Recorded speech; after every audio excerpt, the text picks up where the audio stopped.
Idol, ano pong masasabi niyo sa mga babaeng nakikipagrelasyon sa mga tomboy kahit ang dati nilang mga karelasyon ay lalaki? Madalas yan kasi dahil sa trauma nila sa mga naging ex nila na lalaki. Nagtatanong din ako, ano dahilan bakit nyo muwawa ka ng tomboy? Eh dati naman puro lalaki naman mga jowa.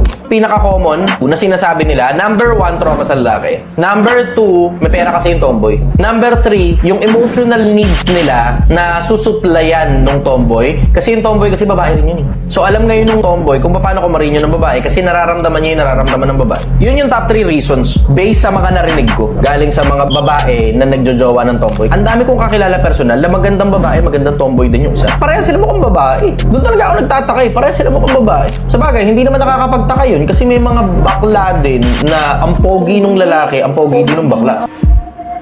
Hanggang sa dulo, mananatili pa rin akong sumasagot ng mga tanong. Mananatili akong hindi interesado sa politika. Mananatili akong hindi interesado sa pera nila.